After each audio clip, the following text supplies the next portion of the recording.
야곱의 하나님은 우리의 피난처시로다. 셀라. 아멘. 오늘 함께 읽은 시편 46편은 인생의 가장 어둡고 어렵고 두려움이 가득한 순간에 소망과 확신을 노래하는 시편입니다. 삶이 평안하고 아무 일이 없을 때 우리가 하나님을 잘 안다고 고백하는 일은 매우 쉽습니다. 언제나 동행하시는 하나님께서 나의 삶에 어려움이 생기더라도 해결해 주시고 항상 평안과 기쁨을 주실 것이라 확신합니다. 그런데 문제는 실제로 그러한 일이 일어났을 때라는 거죠. 내가 아무것도 할 수 없다고 느끼는 그 순간, 손 하나 까딱하기도 힘들 때 우리는 하나님의 평강과 능력과 사랑을 느끼기보다는 공포심과 함께 두려움을 경험하게 된다라는 것입니다. 그리고 현대 사회는 이런 두려움을 어느 때보다 느끼기 쉬운 세대인 것 같습니다. 매일매일이 너무나 빠르게 변화되고 그 변화는 예상치 못한 것들이 너무나 많습니다. 세계와 환경이 그렇게 변화하는 것들로 말미암아 우리를 그렇게 느끼게 만들기도 하죠. 2, 3절에 나오는 산과 바다도 마찬가지입니다. 세상에 보여지는 것들 가운데 가장 크고 힘이 있는 것들이 그 당시에는 산과 바다였습니다. 그 당시 사람들의 생각에는 절대 변하지 않을 견고한 것들이었던 거죠. 그런데 이것들이 변하고 흔들리고 솟아오른다라는 것은 그 당시 사람들에게 있어서는 예측할 수 없는 상황이었고 감당하기 힘든 어려움이었습니다. 그런데 우리가 느끼는 감정도 비슷하죠. 변하지 않을 것처럼 보였던 사람들이 하루아침에 사라지기도 하고 또 새로 나타나기도 합니다. 절대적이라고 여겨졌던 국가와 기업들이 위기 앞에서 무기력함을 우리가 보게 되고 우리도 삶 속에서 아무것도 할 수 없다는 무력감과 두려움을 동시에 느끼게 된다라는 겁니다. 그런데 1절 말씀을 보시면 우리에게 뭐라고 말씀합니까? 하나님께서 피난처 되시고 힘이시고 환난 중에 만날 큰 도움이 되신다고 말씀하고 있습니다. 그렇기 때문에 우리가 두려워하지 않아도 된다라고 말씀하는 거죠. 1절에서 말하고 있는 이 큰 도움이라는 것은 어떠한 어려움이 오더라도 하나님 한 분으로 충분하다라는 뜻입니다. 그분께서 우리를 지키실 모든 준비가 되어 있기 때문에 무엇이 부족하겠냐라는 것이죠. 로마서 8장 31절 말씀에서도 하나님이 우리를 위하시면 누가 우리를 대적할 수 있겠느냐라고 말씀하고 있습니다. 하나님께서 우리를 위하여 일하시겠다는데 감당치 못할 어려움이 어디에 있겠으며 하나님께서 우리를 위해 일하시고 모든 것을 준비하시고 예비하셨다고 하는데 누가 감히 우리를 대적할 수 있겠냐라는 것이죠. 그렇기 때문에 너희는 두려워하지 말고 하나님을 바라보라고 하는 것입니다. 우리를 위하여 일하시는 하나님께서 그럼 어떻게 위기를 바꿔가시는지를 4절 말씀부터 우리에게 보여주는데요. 당시 예루살렘은 지형적으로 보면 높은 곳에 위치해 있었습니다. 그래서 적들의 공격을 방어하기는 좋았지만 싸움이 길어지게 되면 그들의 문제점은 식량과 물을 확보하는 것이었습니다. 아무리 그들이 용맹하게 잘 싸운다고 하더라도 식량과 물의 확보가 안 되고 그것이 떨어지면 항복할 수밖에 없는 상황이 발생하게 된다라는 거죠. 그런데 말씀을 보면 높은 곳에 위치해 있음에도 불구하고 그 도시 안으로 무엇이 흐르냐면 강이 흘렀다라고 말씀합니다. 이것을 다시 말씀해 보면 하나님의 임재가 강처럼 흘렀다라는 겁니다.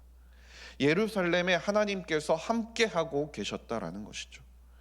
그렇기 때문에 그 전까지는 하나님의 자녀들의 목숨을 위협하던 바다였는데 그것들을 하나님께서 잠잠케 하셔서 자기 백성을 보호하고 자기 백성들을 회복시키실 것을 상징하는 시내가 되어 이스라엘 가운데로 흐르게 하셨다라는 것입니다. 이스라엘 백성들이 경험하기에, 그 당시 백성들이 보기에 가장 위험하고 자신들이 예측할 수 없는 그 상황까지도 하나님께서는 잠잠케 하시고 하나님께서는 평정하시고 변화시키셔서 오히려 그들에게 평화와 위로가 되게 하시는 분이 바로 아버지 하나님이라는 것을 우리에게 보여주고 있는 것입니다. 두렵고 떨림을 갖게 되는 그 순간에 하나님께서 함께하여 주시겠다고 약속하여 주시는 것이죠. 그렇기 때문에 이제부터 우리가 해야 할 일은 그분을 바라보는 것이라고 말씀하고 있는데요. 8절 말씀을 보시면 이렇게 말씀합니다. 와서 여호와의 행적을 볼지어다라고 말이죠. 여기서 행적을 살펴보라는 것은 단순히 하나님께서 어떻게 하실지 외적인 것을 살펴보라는 뜻이 아닙니다. 그 본질을 바라보고 하나님께서 과거에 너희에게 행하셨던 그 일들이 무엇이었는지를 기억하여 보라라는 것이죠. 이스라엘 백성들이 곤경에 빠졌을 때 그들은 과거를 돌아보았고 하나님께서 어떻게 하셨는지를 기억하였습니다.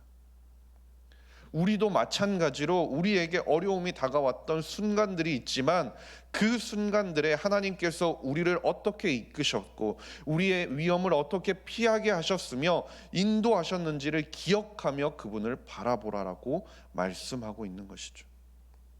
우리가 처음 예수 그리스도를 믿기로 구주로 믿은 그 날을 기억하며 그분이 우리의 삶 가운데 행하신 일들을 되짚어 생각해 보라는 것입니다.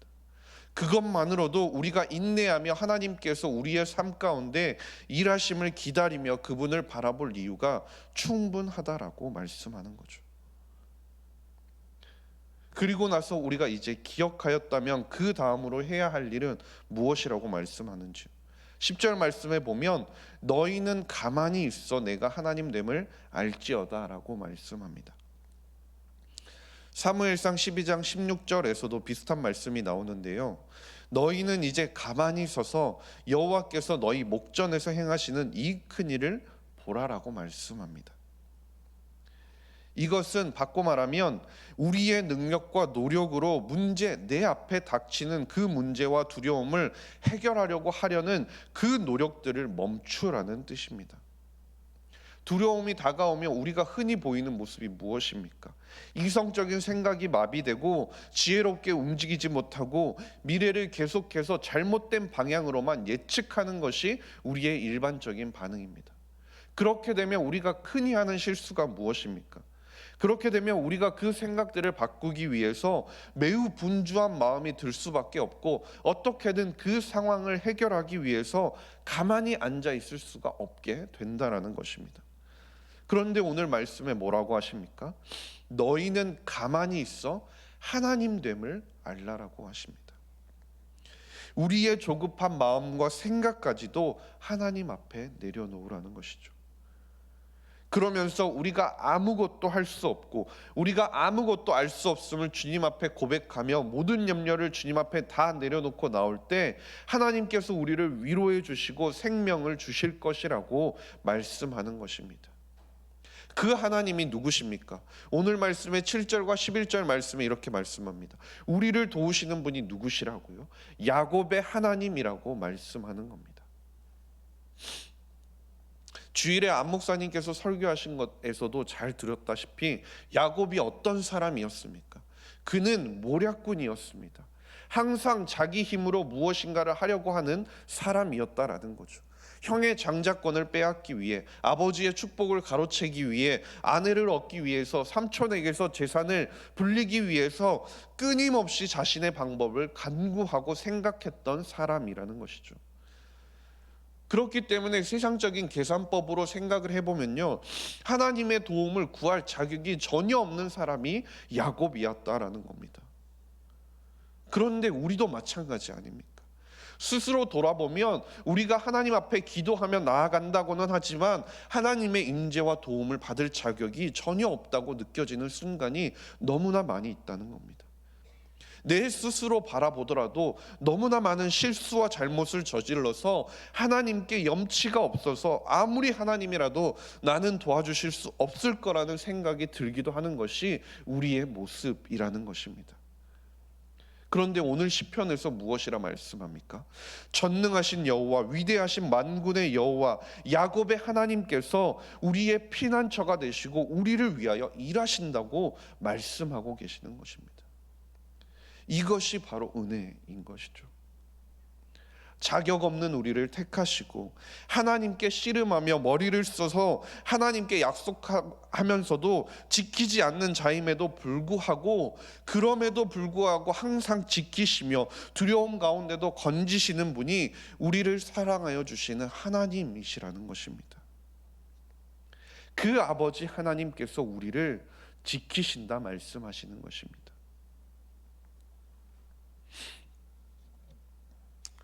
그렇기 때문에 오늘 시편은요, 마틴 루터가 오늘 우리가 예배 전 함께 부른 찬송가 내 주는 강한 성이요의 가사를 쓰게 한 시편입니다. 그는 이 시편을 자주 묵상했다고 하는데요, 그가 시작했던 그 개혁의 길은 매우 험난했습니다. 평생을 협박과 생명의 위협을 받으면서 살아가야 했던 삶이었습니다. 위험이 질비한 상황이었고요, 그 상황들이 그에게 얼마나 위험이 되고 얼마나 힘이 들었겠습니까? 그러나 그는 그 모든 순간 가운데서도 이 찬송을 부르며 하나님의 위로를 사모하였다는 것입니다. 하나님의 도우심과 인도하심을 기다렸다라는 것이죠.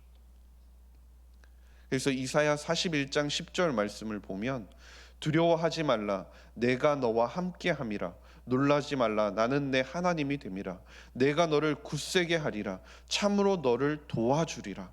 참으로 나의 의로운 오른손으로 너를 붙들리라. 라고 우리에게 말씀해주고 계시는 것입니다. 주 안에서 사랑하는 석관중앙교회 성도님 여러분, 우리의 삶의 걸음 가운데 두려움이 정말 찾아오는 순간이 있다면 그때야말로 우리가 하나님을 더욱 붙들 시간이라는 것입니다.